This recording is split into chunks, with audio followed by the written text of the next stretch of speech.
မင်္ဂလာပါခင်ဗျာ ARD ကအပတ်စဉ်တင်ဆက်နေတဲ့ Editor စကားဝိုင်းအစီအစဉ်ကနေကြိုဆိုလိုက်ပါတယ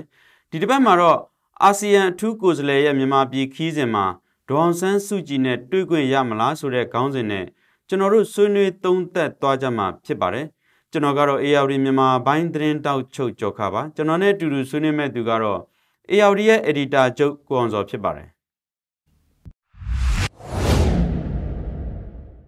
်ကိုအောင်စောမင်္ဂလာပါမင်္ဂလာပါကိုကျော်ခဟုတ်ကဲ့ဒီကမ်ဘောဒီးယားနိုင်ငံသားရေးဝန်ကြီးလည်းဖြစ်မြန်မာနိုင်ငံဆိုင်ရာအထူးကိုယ်စားလှယ်လည်းဖြစ်တဲ့မစ္စတာပရက်စခွန်ဟာဒီလထဲမှာပဲမြန်မာနိုင်ငံကိုဒုတိယအကြိမ်ခီးစဉ်အဖြစ်ရောက်ရှိဖို့ရှိပါတယ်ဒီခီးစဉ်မှာအပြုသဘောဆောင်တဲ့ရလဒ်တွေကိုဖော်ဆောင်နိုင်လိမ့်မယ်ဆိုပြီးတော့သူကပြောဆိုခဲ့တာရှိပါတယ်ဆိုတော့ဒီမြန်မာနိုင်ငံထဲမှာဒီအာဏာသိမ်းစစ်တပ်ကလူခွင့်ချိုးဖောက်မှုတွေတပ်ဖြတ်မှုတွေကြေးရွာတွေကိုမီးရှို့တာတွေကိုဆက်တိုက်လှုပ်ဆောင်နေတယ်နောက်အာဆီယံရဲ့ချမှတ်ထားတဲ့အချက်၅ချက်ကိုလည်းအခုချိန်ထိဒီအကောင့်ထဲပေါ်နိုင်သေးတာမရှိဘူးပေါ့လေဆိုတော့စစ်ကောင်စီကနေပြီးတော့သူ့အနေနဲ့ဘယ်လိုထူးခြားတဲ့ရလက်တွေကိုအကောင့်ထဲပေါ်နိုင်လိမ့်မယ်လို့များမြင်မိလဲကောတော့ဟုတ်ကဲ့ကျွန်တော်တို့သိမထင်ပါဘူးဒါပေမဲ့မြန်မာစစ်ကောင်စီကတော့အခုအာဆီယံဥက္ကဋ္ဌဖြစ်နေတဲ့ကမ်ဘောဒီးယားပေါ့နော်သူတို့ ਨੇ အလွမ်းသိတဲ့နိုင်ငံဖြစ်တယ်ပေါ့နော်အာဆီယံ chair ဆိုတာလည်းကျွန်တော်တို့နားလည်အောင်ပြောမယ်ဆိုတော့တစ်နှစ်သက်တမ်းပဲရှိတယ်ဆိုတော့ဒီကမ်ဘောဒီးယားရှိနေတဲ့ဒီသက်တမ်းတစ်နှစ်အတွင်းမှာမြန်မာစစ်ကောင်စီအနေနဲ့အာဆီယံမှာပြန်ပြီးအရင်ကလိုမျိုးတင်းပြည့်ကြက်ပြည့်ပြန်ပြီးဝင်ဖို့ရဖို့တော့ထိုင်ကုန်ပြန်ရဖို့တော့သူစ조사နေတယ်လို့ကျွန်တော်ထင်တယ်အဲ့လိုစ조사နေနေပဲအခုဆိုနှစ်ဝက်ကုန်သွားတာကိုကျွန်တော်တွေ့ရတယ်အခုလာမယ့်ဇွန်နဲ့ဇူလိုင်မှာဆိုရင်အာဆီယံနိုင်ငံခြားရေးဝန်ကြီးတွေရဲ့အစည်းအဝေးရှိပါတယ်အဲ့ဒီအစည်းအဝေးမှာမြန်မာဘက်ကနေတင်းပြည့်ကြက်ပြည့်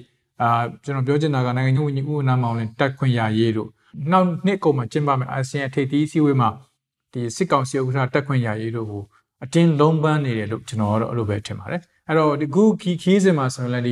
အာဆီယံ chair အနေနဲ့မြန်မာပြည်ဒုတိယအချိန်ထပ်သွားမယ်မသွားခင်မှာသူက UNSC ဖြစ်တဲ့ UN လုံခြုံရေးကောင်စီကိုမြန်မာပြည်နဲ့ပတ်သက်ပြီးတော့ briefing ပေးတာကိုကျွန်တော်တွေ့ရပါတယ်အပေးပြောတဲ့အခါမှာတော့မြန်မာပြည်ဆက်ပြီး engage လုပ်ရမယ်ဆက်ပြီးဆောင်မှုတွေလုပ်ရမယ်ဖြစ်တယ်ဒါပေမဲ့မြန်မာပြည်ရဲ့အခြေအနေနဲ့နည်းနည်းရှုပ်ထွေးတိမ်မွေ့တယ်ဆိုတော့လည်းသူကထဲသိမ်းပြောကြားသွားတာကိုတွေ့ရပါတယ်ဆိုတော့သူမြန်မာပြည်တစ်ခေါက်ထပ်သွားမယ်ဒီသွားတဲ့ခရီးစဉ်မှာဆိုရင်လည်းဘယ်သူတွေနဲ့တွေ့ခွင့်ရမလဲပေါ့နော်ဘာကြောင့်လဲဆိုတော့စစ်ကောင်စီဥက္ကဋ္ဌနဲ့တွေ့ခဲ့တဲ့ခါတော့ဒေါအောင်ဆန်းစုကြည်နဲ့တွေ့ခွင့်ရမလားဆိုတဲ့လေသံမျိုးတွေထွက်ခဲ့တာကိုတွေ့ရပါတယ်ဒါကြောင့်လည်းဒီခရီးစဉ်ဖြစ်ခဲ့ပြီဆိုရင်လည်းဒီခရီးစဉ်နဲ့ပတ်သက်ပြီးဒေါအောင်ဆန်းစုကြည်နဲ့တွေ့ခွင့်ရမလားဘယ်သူတွေနဲ့တွေ့ခွင့်ရမလဲတိုင်းဒေသအဖွဲ့တွေတဲ့ဘယ်သူတွေပါမလဲပေါ့နော်ဒီခီးစဉ်မတိုင်ခင်မှာဆိုရင်လည်းအခုကျွန်တော်တွေ့နေရတာစစ်ကောင်စီကနေပြီးတော့ EAO လို့ခေါ်တိုင်းသားအဖွဲ့ချင်းစီခေါ်ပြီးတွေ့ဆုံတာတွေလုပ်နေတာကသူပြောချင်တာကမြန်မာပြည်ကိုနည်းနည်းနားမလဲတဲ့နိုင်ငံတွေအစိုးရတွေကိုပြောချင်နေတာကျွန်တော်ဘက်ကတော့ငြိမ်းချမ်းရေးနဲ့ပတ်သက်ပြီးဖော်ဆောင်မှုတွေလုပ်နေပါတယ်ဆိုတော့သူကတော့လုပ်ပြတဲ့ပုံစံမျိုးလို့ကျွန်တော်တို့ပြောလို့ရတာပေါ့နော်အဲ့တော့တကယ်တော့ဒီလမှာသွားခွင့်ရမယ်ဆိုရင်ဖနုံပင်အနေနဲ့ဘာတွေအောင်မြင်အောင်လုပ်နိုင်မလဲဆိုတော့ကျွန်တော်ပြန်ကြည့်မယ်ဆိုရင်တော့အဓိကတော့ humanitarian assistance လို့ပြောနေကြတဲ့လူသားချင်းစာနာမှုထောက်ပံ့ရေးကိစ္စတွေကိုပဲဆက်ပြီးလုပ်ဖို့အကောင့်တွေပုံနိုင်ဖို့စ조사မယ်လို့ထင်တယ်အဲ့ဒါကိုလည်းစစ်ကောင်စီအဲ့ဘက်ကလည်းအဲ့ဒါကိုပဲအဲ့တွက်ကိုပဲတကားဖွင့်ထားတာတွေ့ရတယ်ကြံတဲ့ဟာတွေကိုတော့အကောင့်တွေပုံနိုင်မလို့မထင်ဘာကြောင့်လဲဆိုတော့ကျွန်တော်တို့အချက်၅ချက်ပါတယ်လဲဆိုတော့ပြန်ကြည့်မယ်ဆိုနံပါတ်1အချက်ကဘာလဲဆိုတော့အခုဖြစ်နေတဲ့အကြမ်းဖက်မှုတွေကိုရပ်တန့်ဖို့ချက်ချင်းရပ်တန့်ဖို့ဖြစ်တယ်နောက်တစ်ခုကတော့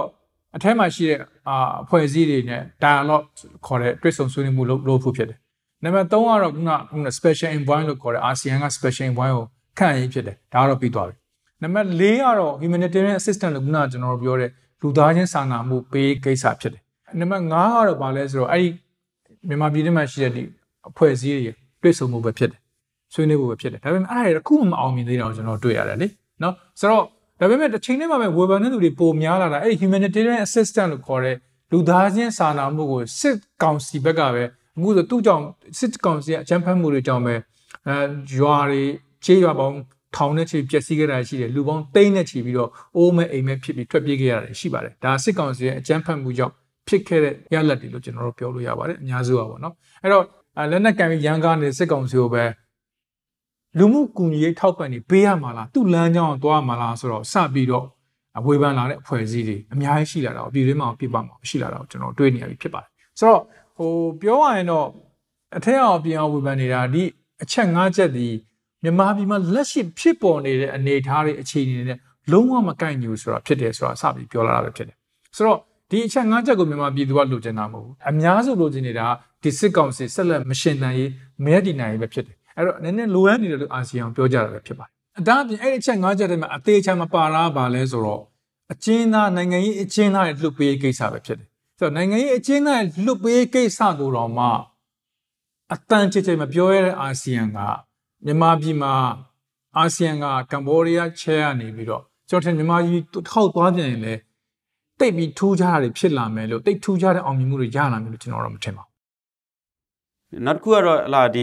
ီကုလသမဂ္ဂအတွင်းမှုချုပ်ရဲ့မြန်မာနိုင်ငံဆိုင်ရာအထူးကိုယ်စားလှယ် Miss Noeleen Heyzer ခီးစဉ်ပေါ့လေသူခီးစဉ်ကမကြခင်မှာပဲတွားခွင့်ရမယ်ဆိုပြီးတော့ကြားလဲရနောက်တွားခွင့်မရဘူးဆိုပြီးပြန်ကြားလဲရနဲ့ဒီလိုနဲ့ပဲအခုချိန်ထိရှိနေစေဖြစ်ပါတယ်ဆိုတော့ဒီ Miss Noeleen Heyzer ရဲ့မြန်မာပြည်ခီးစဉ်ကဘာကြောင့်များအထမမြောက်လဲဒါနဲ့ပတ်သက်ပြီးလဲသုံးသပ်ပါအောင်ကွာအဲ့ဒါမြန်မာစစ်ဗိုလ်တွေရဲ့ထုံးစံပဲလို့ကျွန်တော်ထင်တယ်ဘာကြောင့်လဲဆိုတော့အရင်ခေတ်တွေတော့ဆိုရင်လေမလေးရှားတန်တမန်ဖြစ်တဲ့ Razali Smil တို့ Gambari တို့ဆိုရင်လေဗီဇာပေးတဲ့အခါရှိတယ်မပေးတဲ့အခါရှိတယ်ဗီဇာကိုဆိုင်းငံ့ထားတာရှိတယ်အထဲမှာညှိလို့ရတယ်အထဲမှာအချိန်တွေကောင်းတယ်ဆိုပေးဝင်တာမျိုးရှိတယ်ပေါ့နော်အဲ့ဒါမျိုးတွေရှိတဲ့အခါကျတော့ကျွန်တော်မြင်တာကတော့အခုအချိန်ဒီ Noeleen Heyzer ကိုပေးမဝင်သေးဘူးဆိုတော့လေသူတို့ထဲမှာဒါနဲ့ပတ်သက်လို့ဆုံးဖြတ်ချက်မကြဘူးပြောလို့ရတယ်ပြီးတော့ UN အဖွဲ့အစည်းကိုစားပြုပြီးလာမယ် special envoy အနေနဲ့သူတို့ကြားထဲမှာလဲသဘောတူညီချက်အစုံတရာမရသေးဘူးဒါကြောင့် Noeleen Heyzer ကအခုထက်ထိအခုအချိန်ထိဗီဇာထုတ်ပေးခြင်းမရှိသေးတာကိုကျွန်တော်တွေ့ရတာပေါ့နော်ဒါပေမဲ့ကျွန်တော်တို့ကခုနကျွန်တော်ပြောသလိုအာဆီယံကိုတတိထားမှာဖြစ်တယ်လို့ကျွန်တော်တို့က UN ဆိုတဲ့အဖွဲ့အစည်းကိုလည်းတတိထားမှာဖြစ်တယ်။ဘာကြောင့်လို့ကျွန်တော်တို့ပြောသလဲဆိုရင်ဒီအဖွဲ့အစည်းတွေဒီအာဆီယံတွေဒီလို UN လို institution တွေရဲ့နောက်ွယ်ကနေပြီးတော့အခုလိုစစ်ကောင်စီစစ်အစိုးရတွေကနေသူတို့လိုအပ်နေတဲ့အကြီးကျယ်လိုအပ်နေတဲ့ legitimacy လို့ခေါ်တဲ့တရားဝင်မှုကိုသူတို့ကအများတန်းရယူသွားခဲ့တာမျိုးကျွန်တော်တို့တတိထားမယ်လို့ကျွန်တော်ပြောချင်အရင်တော့လည်းအဲ့လိုတာရကတွေရှိခဲ့ပြီးသားဖြစ်ပါတယ်ဆိုတော့ပြီးခဲ့တဲ့တစ်ခေါက်ကလုတ်ခဲ့တဲ့အာဆီယံချဲနဲ့ဒီမြန်မာစစ်ကောင်စီနဲ့လုတ်ခဲ့တဲ့ဘနုံပင်မှာလုတ်ခဲ့တဲ့ဒီ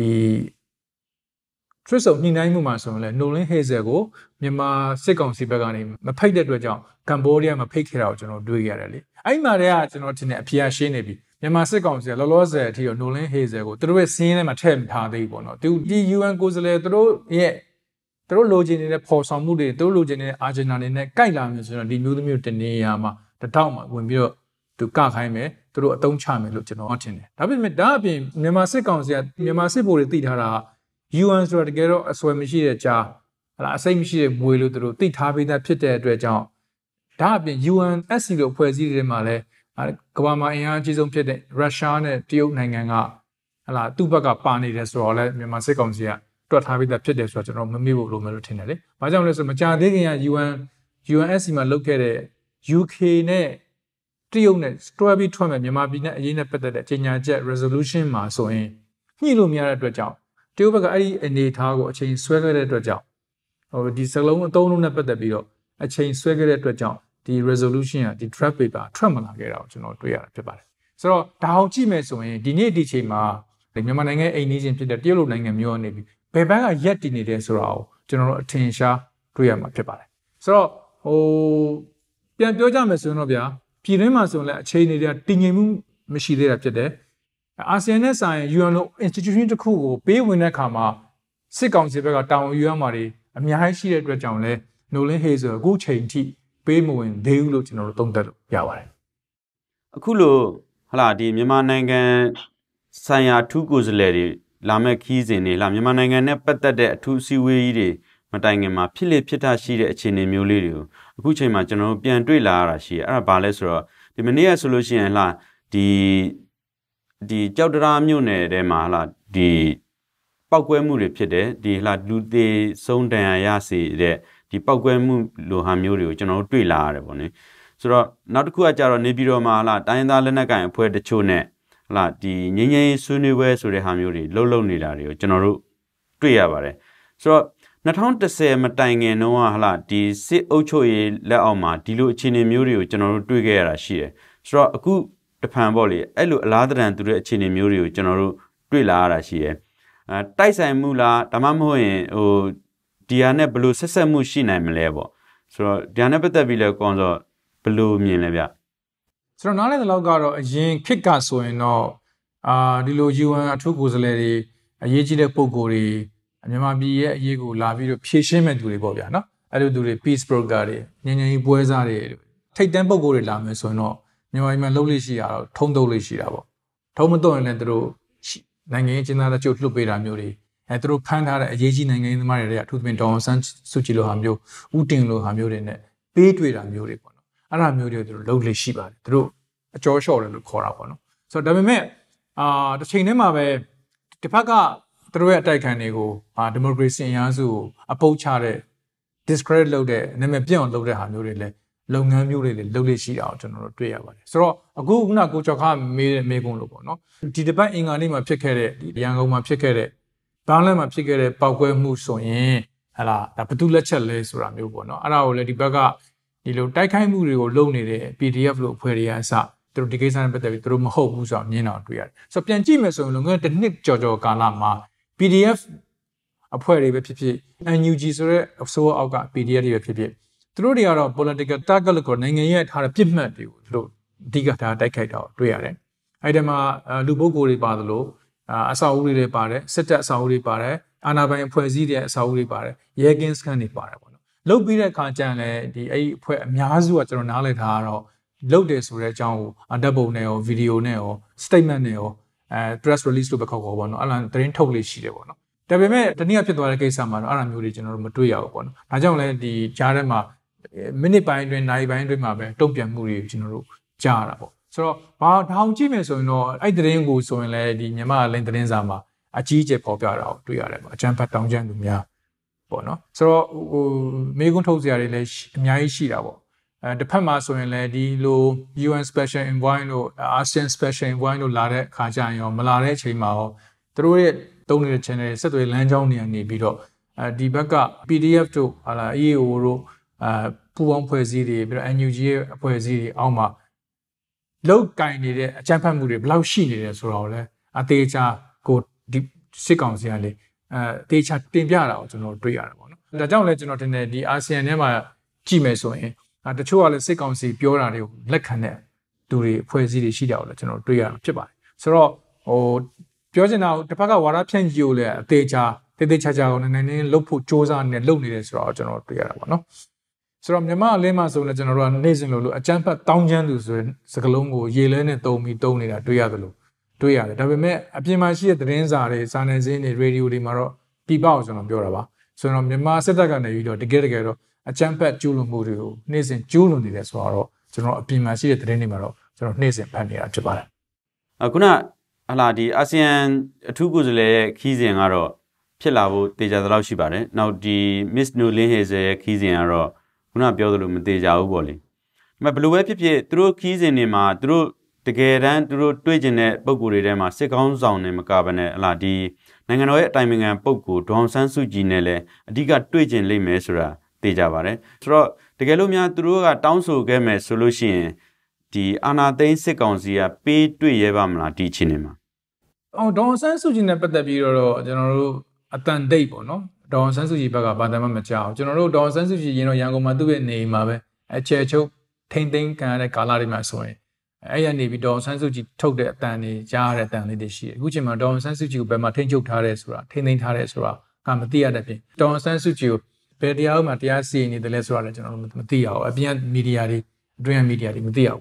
ဒီချိန်မှာပဲစစ်ကောင်စီကတော့တရားဥပဒေစိုးမိုးရေးဆိုတော့သူကရေလဲနဲ့တုံးပြီးပြောနေတာကျွန်တော်တွေ့ရတာပေါ့ဟုတ်တယ်မလားဆိုတော့ဟိုပြောရရင်တော့ဗျာဟိုတွားတဲ့သူတိုင်းကတော့ဒေါအောင်ဆန်းစုကြည်နဲ့တွေ့ကျင်တာပါပဲတွေ့တဲ့ခါကျရင်တခုကတော့တွေ့ခွင့်မရသေးဘူးဆိုတာကိုကျွန်တော်တို့ဘာလို့တွေ့ခွင့်ပေးတာလဲဆိုရင်နံပါတ်1ကကျွန်တော်တို့ခုနားလည်ထားမှာဒေါအောင်ဆန်းစုကြည်က political prisoner လို့ကျွန်တော်တို့ပြောခဲ့ကြတဲ့နိုင်ငံရေးအကျဉ်းသားမဟုတ်တော့ဘူးဆိုတာကိုစစ်ကောင်စီဘက်ကအခုထုတ်ပြောနေတာဖြစ်တယ်။ဘာကြောင့်လဲဆိုတော့ဟိုအရင်ခေတ်ကတော့ဒေါအောင်ဆန်းစုကြည်သူ့ရဲ့နေအိမ်မှာအကျဉ်းကျတဲ့အချိန်မှာသူ့ charge လုပ်တဲ့ဖန်ဆီးတဲ့ပုံမှန်ကတော့တကယ်ကတော့9ညလို့ခေါ်တယ်နိုင်ငံရေးပုံမှန်ပဲဖြစ်တယ်။အဲ့ဒါနဲ့သူအချိုင်းနေရတာရှိပါတယ်။ဒါကြောင့်သူ့နိုင်ငံရေးအကျဉ်းသားလို့လည်းနိုင်ငံတကာရောပြည်တွင်းရောပြပအောင်ခေါ်ခဲ့တာဖြစ်ပါတယ်။ဒါပေမဲ့ဒီနေ့ဒီချိန်မှာတော့ဒေါအောင်ဆန်းစုကြည်အပါအဝင်သမရဦးဝင်းမြင့်ပါဝင်ဒီ NLD အစိုးရရဲ့ cabinet အဖွဲ့ဝင်တွေရောဝန်ကြီးချုပ်တွေရောကိုအခုဖန်ဆီးထားတာအများစုကရာဇသတ်ကြီးပုံမှန်ဖြစ်တဲ့ဒီ အဲ့ဒီလိုက်စားမှုတွေနဲ့အဲ့ဒါမျိုးတွေနဲ့တရားစွဲထားတာဖြစ်တယ်ဆိုတော့ criminal ပေါ့ဒါနဲ့တရားစွဲထားတာဖြစ်တဲ့အတွက်ကြောင့်အရင်ခေတ်နဲ့မတူဘူးပေါ့ဒီဘက်ကစစ်ကောင်စီကအသေးချာကိုဒါနဲ့စွဲမယ်ဆိုတော့ပြင်ဆင်ပြီးမှစွဲတာဖြစ်တာကိုတွေ့တယ်ဒါကြောင့်လည်းတွေ့ကျင်တယ်လို့ပြောတဲ့သူတွေတောင်းဆိုလာတဲ့ UN ကိုယ်စားလှယ်ပဲဖြစ်ဖြစ်အာဆီယံကိုယ်စားလှယ်ပဲဖြစ်ဖြစ်ဘယ်သူပဲဖြစ်ဖြစ်တွေ့ခွင့်ပေးလို့မရဘူးဘာကြောင့်လဲဆိုတော့ဒါရာဇဝတ်မှုကျူးလွန်ထားတဲ့သူတွေဖြစ်တယ်လို့ပြောတာမျိုးကျွန်တော်တို့တွေ့ရတာပေါ့နော်ဒါကတော့ဒီဟိုဘက်ကနေပြီးတော့အသေးချာအကွက်ကြလှုပ်ထားတာကိုကျွန်တော်တို့တွေ့ရတာပေါ့နော်ဒါပေမဲ့တစ်ချိန်တည်းမှာပဲဒေါ်ဆန်းစုကြည်ကိုပေးတွေ့နိုင်သလားဟလာစစ်ကောင်စီကအကျဉ်းအကျက်ထဲရောက်လာပြီဆိုရင်ဒေါ်ဆန်းစုကြည်ကိုထုတ်သုံးမလားဆိုတဲ့တွေးဆချက်တွေလည်းရှိတာပေါ့နော်ထုတ်သုံးမယ်ဆိုရင်လည်းကျွန်တော်မေးချင်တာဗာလဲဆိုတော့ဒေါ်ဆန်းစုကြည်ကိုဘာပဲပြောပါဘယ်ဟာမပြောပါနဲ့ဆိုတော့စစ်ကောင်စီကထိန်းချုပ်လို့ရလားဆိုတဲ့မေးခွန်းပဲဖြစ်တယ်တကယ်ကတော့ဒေါ်ဆန်းစုကြည်ကိုပေးတွေ့လိုက်ပြီဆိုရင်ဒေါ်ဆန်းစုကြည်ကသူယုံကြည်တော့သူပြောမှာပဲဖြစ်တယ်ဆိုတဲ့အခါကျရင်တော့ဒေါ်ဆန်းစုကြည်ကိုထုတ်ပြီးတော့ပြင်လာတဲ့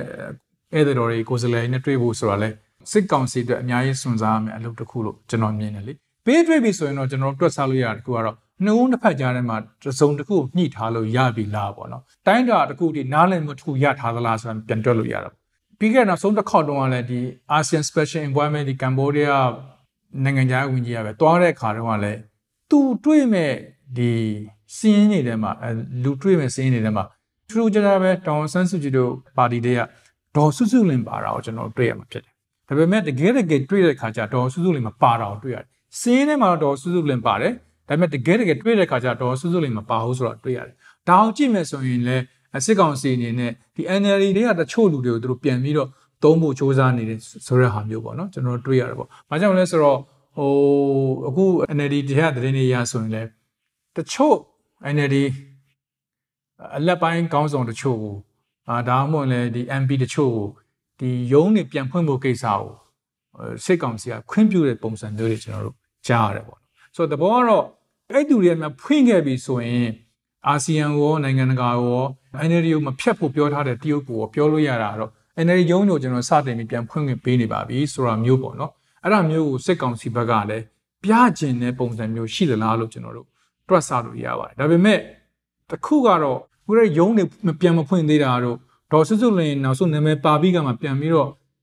နောက်ကိုစုပ်သွားတာတို့ကြည့်မယ်ဆိုရင်တော့ဒါတွေအားလုံးနဲ့ပတ်သက်လာရင်တော့ဒေါ်ဆန်းစုကြည်တို့မဟုတ်ဦးဝင်းမြတ်နေပြီးတော့အပေါ်ကနေထုံးမချက်တစ်ခုကိုချပေးထားတဲ့ပုံစံရှိတယ်လို့တော့ကျွန်တော်တို့တွက်ဆလို့ရပါတယ်အဲ့တော့နောက်ဆုံးပြောရရင်တော့ဗျာဒေါ်ဆန်းစုကြည်ရဲ့သဘောထားဒီအချင်းချခံထားရတဲ့ဒီဦးဝင်းမြင့်တို့ရဲ့သဘောထားကတော့တရားဖြစ်နေတဲ့အခြေအနေတွေကိုတချို့ကိစ္စတွေကိုသူတို့သိနေပုံရတယ်သူတို့ရဲ့သဘောထားကလည်းအခုဖြစ်နေတဲ့အခြေအနေတွေနဲ့မကိုက်ညီဆိုရင်သူတို့ကိုလည်းအဖြစ်တင်ခံမှာဖြစ်တယ်ဆိုတာသိပြီးသားလို့ကျွန်တော်တို့ထင်တယ်လေအဲ့တော့စစ်ကောင်စီဘက်ကလည်းဖြစ်နေတာကအခုအချိန်မှာမှဟာလာသူတို့ကြားတွေကိုပြန်ပြီးအသက်သွင်းမလားပေါ့နော်ဘာကြောင့်လဲဆိုတော့လွန်ခဲ့တဲ့နှစ်တင်မှာလည်းအဲ့ကြားတွေကိုပြန်ပြီးအသက်သွင်းမှုမစ조사နဲ့ဆိုတော့စကားကိုကျွန်တော်ထင်တာကတော့အခုစက်ကောင်ဆရာလည်းကောင်းကောင်းနားလည်သဘောပေါက်ထားလို့ကျွန်တော်တို့ထင်ပါတယ်ဟုတ်ကဲ့ကိုအောင်ဆိုကျေးဇူးတင်ပါတယ်ကျေးဇူးတင်ပါတယ်ကိုကြောက်က